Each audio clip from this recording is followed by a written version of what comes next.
মাসে 6 থেকে 7 দিন স্কুলে আসেন, আর যেদিন আসেন সেদিন আবার মদ্যপ অবস্থায়। এবং এই স্কুল শিক্ষককে ঘিরে বিক্ষোভ দেখায় অভিভাবকেরা।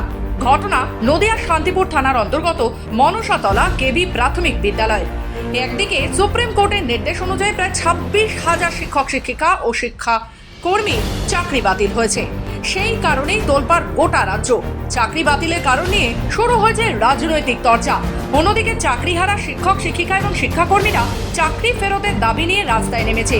তার মধ্যেই শুরু হয়েছে যোগ্য এবং অযোগ্য শিক্ষক শিক্ষিকা নিয়ে বিতর্ক। ঠিক সেই সময়ই দেখা গেল অন্য চিত্র। নদিয়া শান্তিপুর থানা মনসাতলা কেবি হাই স্কুলের শিক্ষক সঞ্জয় সর্দার। দীর্ঘদিন ধরে ওই স্কুলে কর্মরত শিক্ষক তিনি। তবে এলাকাবাসীর অভিযোগ, মাসে খুব বেশি হলে 6 থেকে 7 দিন তিনি স্কুলে আসেন, আর বাকি দিনগুলিতে তার পাত্তাই পাওয়া যায় না।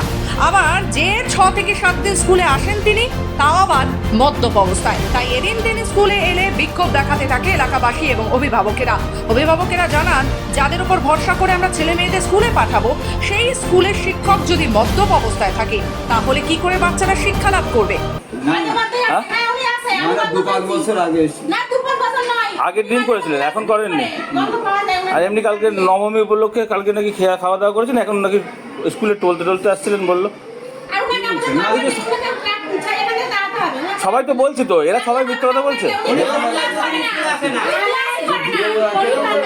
আমাদের স্কুলে একটা টিচার খুবই দরকার। উনি যেভাবে ড্রিঙ্ক করে আসে, আমাদের সেটা তো পছন্দ হয় না। এবার এইভাবে স্কুল চলে না। পরিষ্কার পরিচ্ছন্ন থাকবে, ছেলেপেলেরা কি শিখবে ওনার কাছ থেকে? আমাদের একটা নতুন শিক্ষিকা দরকারই আছে। ও আসে না স্কুলে, মাসের উপরে মাস চলে যায়, স্কুলে আসে না। হয়তো 5 দিন কি 6 দিন করলো, আর তার উপরে ও আসে না। তারপরে মদ গাই স্কুলে আসে, ঠিক আছে। তারপরে ও পাড়ায় যায়। এবারে ওর রেকর্ডিং কথা, এর জন্য একটা মাস্টারমশাই চলে গেল, ওই ওর নাম অশোক স্যার চলে গেল। হচ্ছে এই স্কুলে সঞ্জয় স্যার বলে একজন স্যার আছেন, তিনি দীর্ঘদিন আসেন না। মাসে হয়তো একদিন আসেন, আর 29 দিনে আসেন না। তা ওনার বিরুদ্ধে এর আগের বার লিখিত জমা দেওয়া হয়েছিল। চাকরি হারিয়েছে, দাদাটা মাও করে কামছে, কিন্তু নাকি সংসারের কথাও কি চিন্তা হচ্ছে না নাকি?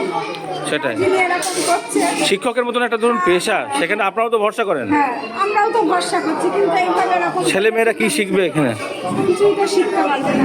নদিয়া থেকে কোহেলি দেবনাথের রিপোর্ট, খবর বাংলা।